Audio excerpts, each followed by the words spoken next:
सुप्रभात बच्चों। आज हम कक्षा 12 की अंतरा पुस्तक के प्रथम अध्याय देवसेना का गीत, कार्नेलिया का गीत, जिसके कवि हैं जयशंकर प्रसाद, का अध्ययन करेंगे। तो सबसे पहले बच्चों जयशंकर प्रसाद का परिचय। जयशंकर प्रसाद का जन्म काशी में हुआ। वे विद्यालयी शिक्षा केवल 8वीं तक प्राप्त कर सके, किंतु स्वाध्याय द्वारा उन्होंने संस्कृत, पाली, उर्दू और अंग्रेजी भाषाओं और साहित्य का गहन अध्ययन किया। इतिहास, दर्शन, धर्मशास्त्र और पुरातत्व के वे प्रकांड विद्वान थे। प्रसाद जी अत्यंत सौम्य, शांत और गंभीर प्रकृति के व्यक्ति थे। वे परनिंदा और आत्मस्तुति दोनों से सदा दूर रहते थे। वे बहुमुखी प्रतिभा के धनी थे।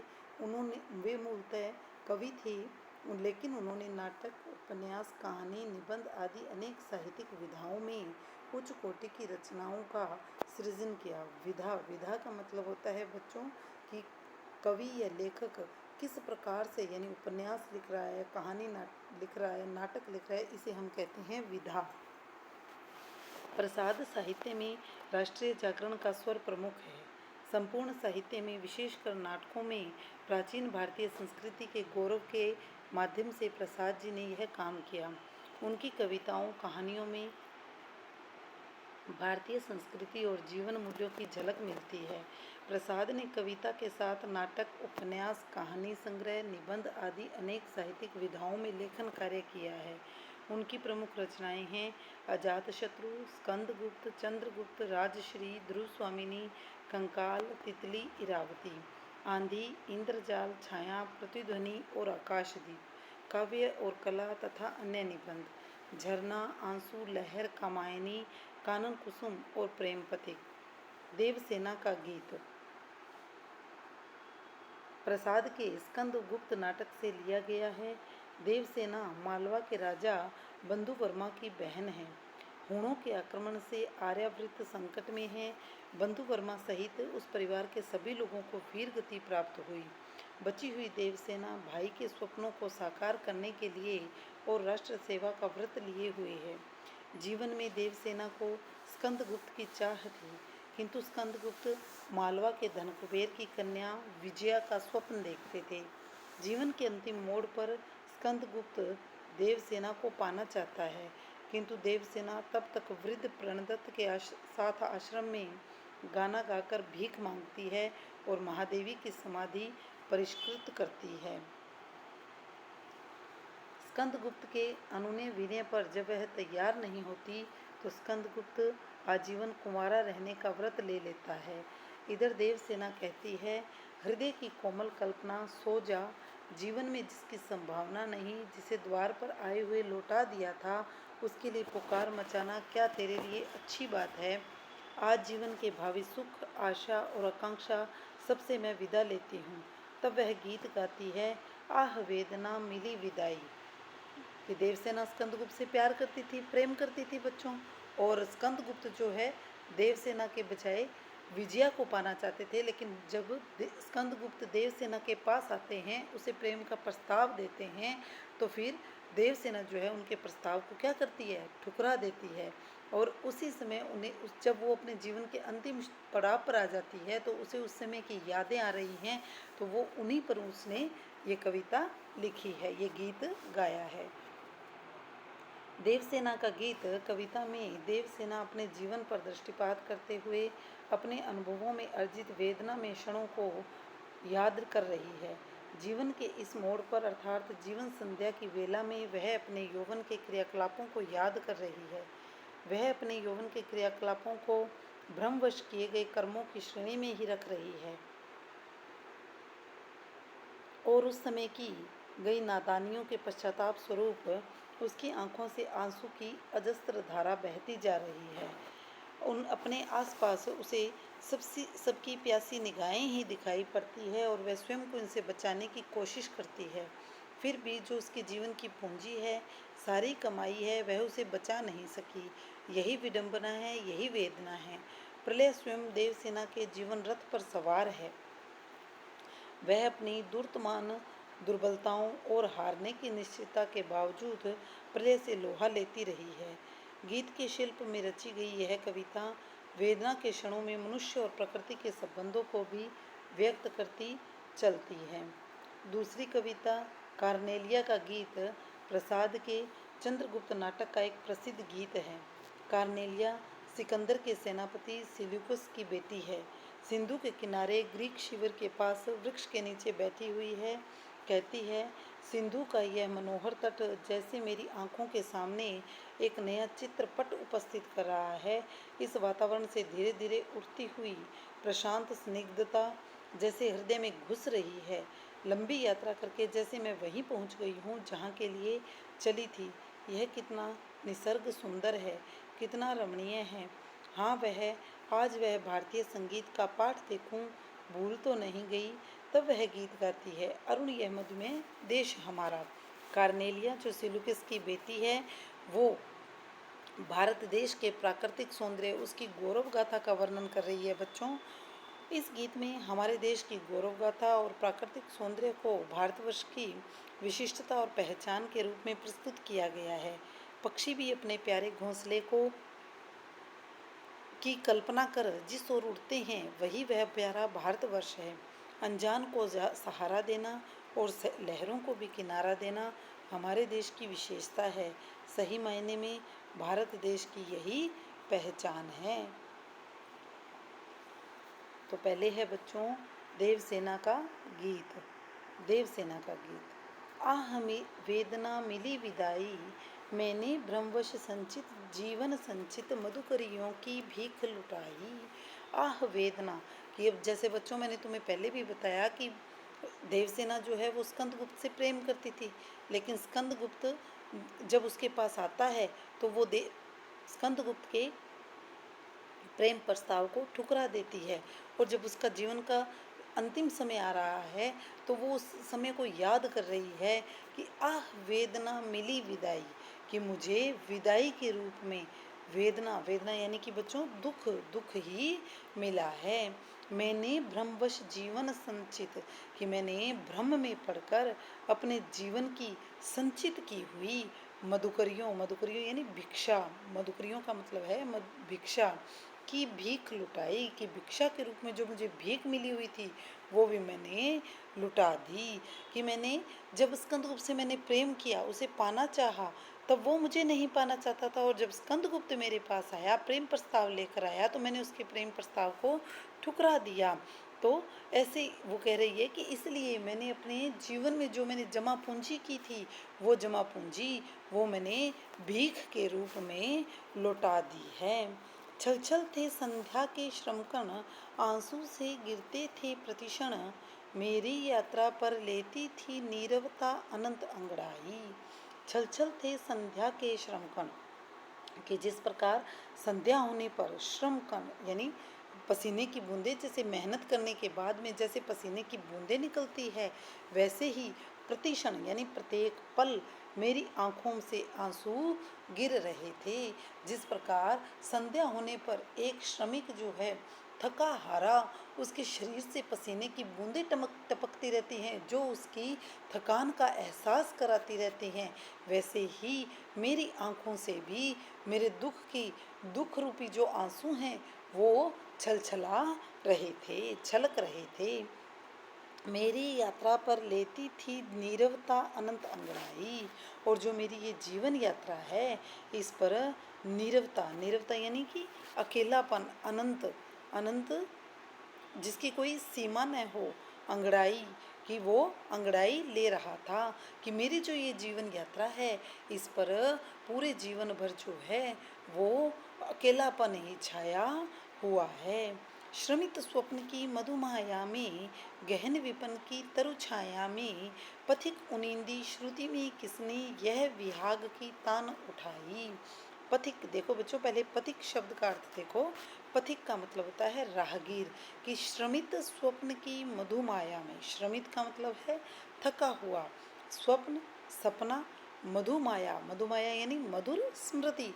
कि जैसे कोई पथिक है, कोई राहगीर है, वो थक गया है और थकान होने पर वो सपनों की दुनिया में खो गया है। गहन विपिन यानी गहरा जंगल, और गहरे जंगल में तरु छाया यानी कि वृक्ष की छाया में, कि कोई राहगीर है, रास्ते पर जा रहा है, लेकिन वो थकान के कारण सपनों की मधुर स्मृति में खो गया है।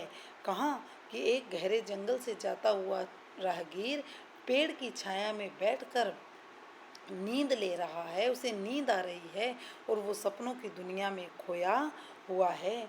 उनिंदी श्रुति में, कि उनिंदी का मतलब है नींद में डूबा हुआ, कि उस नींद में डूबे हुए पति को, जब वो थकान से मधुर स्मृतियां ले रहा है, सोच रहा है, उसी समय श्रुति यानी कानों में, उसके कानों में ये विहाग राग की तान किसने सुनाई है। यूँ कहने का मतलब है बच्चों कि जैसे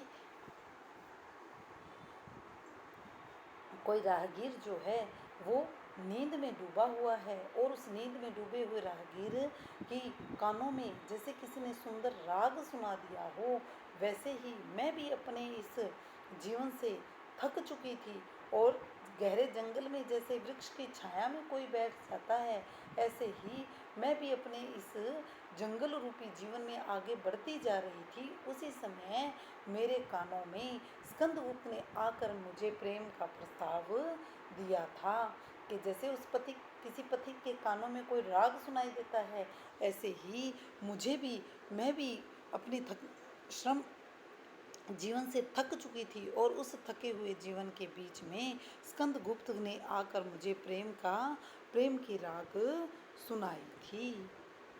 लगी तृष्ण थी, दीठ थी सबकी, रही बचाए फिरती सब अब कब की, मेरी आशा आह बावली, तूने खो दी सकल कमाई। लगी सतृष्ण, दीठ थी सबको, सतृष्ण यानी लालसा से भरी हुई, दीठ यानी दृष्टि, कि मेरे ऊपर सबकी लालसा से भरी हुई, कि मैं युवा थी और युवावस्था में सबकी बुरी नज़र जो है मुझ पर लगी हुई थी, लेकिन मैं अपने आप को बचाती सबसे फिर रही थी, यानी मैं स्कंदगुप्त से प्रेम करती थी और स्कंदगुप्त के लिए अपने आप को बचाती घूम रही थी। मेरी आशा आह बावली, तूने खो दी सकल कमाई।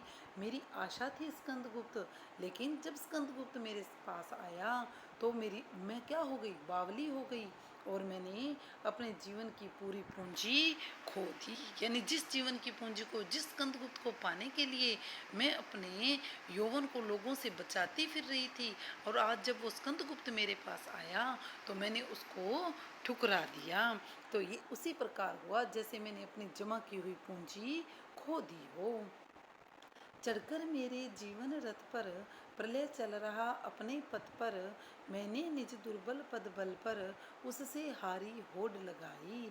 चढ़कर मेरे जीवन रथ पर, कि मेरे जीवन रूपी रथ पर चढ़कर, प्रलय, प्रलय यानी काल जो है वो मेरे रास्ते पर मेरे साथ साथ चल रहा था, यानी कि मेरा जीवन रूपी रथ जैसे जैसे चल रहा था, वैसे वैसे ही समस्याएं जो हैं वो प्रलय के रूप में मेरे साथ साथ चल रही थी। मैंने निज दुर्बल पदबल से, लेकिन मैंने निज यानी अपना, अपने दुर्बल यानी कमज़ोर, मैंने अपने कमज़ोर पैरों के बल से उससे होड़ लगा रखी थी, प्रतिस्पर्धा कर रखी थी। मुझे पता था कि मैं हार जाऊंगी, कि सृष्टि से मैं हार जाऊंगी, लेकिन फिर भी मैं इतनी कमज़ोर होने के बावजूद भी मैंने अपने जीवन रथ को आगे बढ़ा रही थी और उससे प्रतिस्पर्धा कर रही थी। लौटा लो यह अपनी धाती, मेरी करुणा हा हा खाती, विश्व न संभलेगी यह मुझसे, इससे मन की लाज गंवाई। लौटा लो यह अपनी धाती, धाती होती है बच्चों धरोहर, कि अब तुम ये जो अपनी धरोहर है वो मुझसे लौटा लो। मेरी करुणा हा हा खाती, कि जो मेरी करुणा है, यानी मेरे अंदर जो दया भावना, मेरे ऊपर जो तुम दया करके जो आज तुम मेरे पास आए हो, ये अपनी दया वापस ले लो। यानी कि जब मुझे तुम्हारी आवश्यकता थी तब तुम मेरे पास नहीं थे, इसलिए आज आज जो है अपनी ये धरोहर मुझसे वापस ले लो, और मेरी जो करुणा है मेरी करुणा हा हा खाती, और तुम जो मुझ पर करुणा, जो मुझ पर दया कर रही हो, वो मुझे अंदर ही अंदर खत्म किए जा रही है। विश्व न संभलेगी यह मुझसे, इससे मन की लाज गंवाई, कि हे विश्व, अब मुझसे ये संभाली नहीं जाएगी, क्योंकि इसके कारण मैंने अपने मन की जो लाज, यानी एक स्त्री का जो गहना होता है लज्जा, वो लाज भी मैंने आज खो दी है। तो बच्चों, इस गीत के माध्यम से देवसेना जो है वो अपने और स्कंदगुप्त के बारे में, यानी स्कंदगुप्त उसके पास आता है प्रेम प्रस्ताव लेकर, और वो कैसे ठुकरा देती है, इस बात को जो है वो अभिव्यक्त कर रही है। दूसरा गीत है कार्नेलिया का गीत। कार्नेलिया, जैसा कि अभी बच्चों हमने पढ़ा, सिकंदर के मंत्री सिलिकुस की पुत्री थी, और वो भारतवर्ष की गौरव गाथा और यहाँ के प्राकृतिक सौंदर्य को वर्णित कर रही है। अरुण यह मधुमेह देश हमारा, जहाँ पहुँच अनजान क्षितिज को मिलता एक सहारा। अरुण यह मधुमेह, अरुण यानी लाल रंग का, मधुमेह यानी मधुर, कि ये भारत देश हमारा जो है वो प्रातःकालीन जब यहाँ पर सूर्य उदित होता है तो उस समय ये कैसा लगता है, अरुण यह मधुमेह के, ये लाल लाल रंग का सुंदर मधुर देश लगता है। जहाँ पहुँच अनजान क्षितिज को मिलता एक सहारा, कि जहाँ पहुँचकर अनजान क्षितिज, यानी जहाँ धरती और आकाश मिलते हैं, उसे भी एक सहारा प्राप्त हो जाता है। कहने का तात्पर्य यह है बच्चों कि ये जो भारत भूमि है, यहाँ पर यदि कोई अनजान व्यक्ति भी आ जाए तो भी इस भारत देश के लोग उसे सहारा देते हैं, आश्रय देते हैं। इसीलिए तो भारत विश्व की आश्रय स्थली माना जाता है। सरस तामरस गर्भ विवाह पर नाच रही तरु शिखा मनोहर, छिटका जीवन हरियाली पर मंगल कुमकुम सारा, कि प्रातःकालीन सूर्य उदित हो रहा है और उसकी किरणें जब भारत पर गिर रही हैं तो वो कैसी लग रही हैं। सरस, सरस का मतलब जो अच्छा लगता हो। तामरस, तामरस का मतलब होता है बच्चों कमल।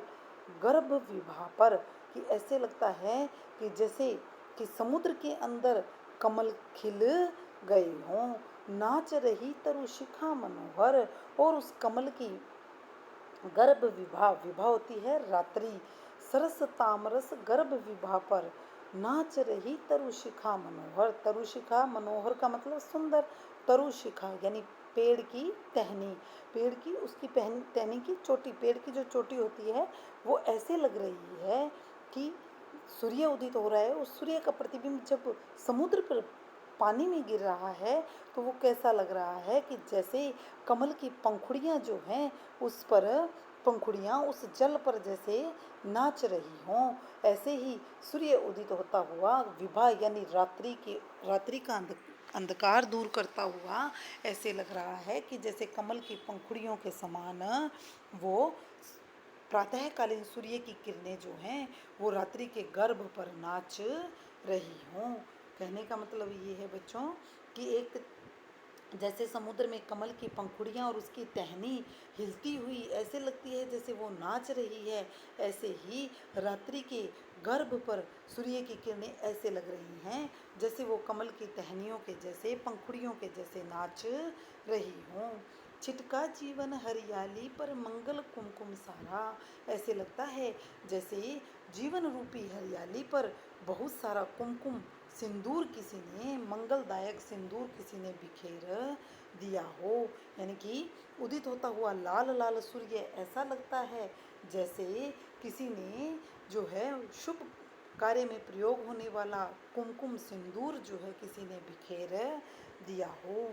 लघु सुरधनु से पंख पसारे, शीतल मलय समीर सहारे, उड़ते खग जिस ओर मुँह किए, समझ नीड निज प्यारा। लघु, लघु यानी छोटे, सुरधनु, सुरधनु यानी देवताओं का धनुष यानी कि इंद्रधनुष, पंख पसारे, पक्षी जो हैं वो छोटे छोटे इंद्रधनुष के जैसे पंख फैलाए हुए, मलयाचल पर्वत की शीतल ठंडी ठंडी वायु हवा के सहारे उड़ते हुए जिस ओर मुँह के इस भारत देश की ओर मुख करके ऐसे उड़ रहे हैं जैसे वहाँ पर उनका अपना प्यारा घोंसला बना हुआ है। कि ये जो भारत भूमि है इस ये इतनी सुंदर है, इतनी इसमें करुणा भरी हुई है कि पक्षी भी इसकी ओर मुँह करके ऐसे उड़ते हैं जैसे वो उनका अपना प्यारा घोंसला हो। पहली लाइन में दोबारा देखो बच्चों कि लघु सुरधनु, सुरधनु यानी इंद्रधनुष, कि पक्षियों के पंख कैसे लग रहे हैं जैसे छोटे छोटे इंद्रधनुष हो, और वो उन्हें फैलाकर जब उड़ते हैं तो ऐसे लगता है कि मलय, मलय यानी मलयाचल पर्वत, शीतल यानी ठंडी, कि मलयाचल पर्वत की ठंडी ठंडी समीर हवा के सहारे उड़कर वो उड़ रहे हों। और पक्षी इस भारत देश की ओर मुंह करके ऐसे उड़ते हैं जैसे वहीं पर इनका प्यारा घोंसला बना हुआ है। बरसाती आँखों के बादल बनते जहाँ भरे करुणा जल, लहरें टकराती अनंत की पाकर जहाँ किनारा। कि बरसाती आँखों के बादल, कि बरसाती जो बादल हैं वो ऐसे लगते हैं जैसे किसी की आँखों में करुणा का यानी दया का जल भर गया हो। कि भारत देश के जो लोग हैं उनके अंदर करुणा बहुत अधिक भरी हुई है। यहाँ पर यदि कोई भी व्यक्ति आ जाए, कोई भी दुखी आ जाए तो वो उसे बहुत ही स्नेह और प्रेम के साथ सहारा देते हैं। तो ये जो बादल हैं वो ऐसे लग रहे हैं जैसे किसी की आंखों में करुणा का जल भर गया हो। लहरें टकराती अनंत की पाकर जहाँ किनारा, और जहाँ पर समुद्र की लहरें जब टकराती हैं तो ऐसे लगती हैं कि जैसे इस भारत भूमि में ही उनका कोई किनारा हो। हेम कुंभले उषा सवेरे, भरती ढुलकाती सुख मेरे। हेम कुंभ, हेम यानी स्वर्ण, कुंभ यानी घड़ा। ये जो उषा है वो सवेरे सवेरे ऐसे लगती है जैसे सोने का मटका भरकर सुख ढुलकाने के लिए आ गई हो। मदिर उगते रहते जब जगकर रजनी भर तारा, और मदिर, मदिर उगते रहते, कि मदिर यानी जैसे रजनी भर तारा, रजनी का मतलब है बच्चों रात्रि, और तारे जो आकाश में रात्रि में तारे दिखाई देते हैं, कि रात को दिखाई देने वाले तारे जब प्रातः काल होता है तो ऐसे लगता है कि वो ऊँग रहे हों यानी नींद में डूबे हुए हों, और उन्हें सूर्य जगाने के लिए आ गया हो। कि प्रातःकालीन जो उषा है वो ऐसे लगती है जैसे सोने का घड़ा सुख से भर कर ले आई है, और वो इस भारत भूमि में बिखेर रही है। और जो तारे हैं वो ऊँगते हुए नींद में अलसाए हुए उस प्रातःकालीन उषा से जो है वो जागने का प्रयास कर रहे हैं। तो बच्चों, कार्नेलिया ने इस गीत के माध्यम से हमारे भारत की गौरवशाली परंपरा और यहाँ की जो प्राकृतिक सौंदर्य है उसका बहुत ही सुंदर वर्णन किया है। धन्यवाद।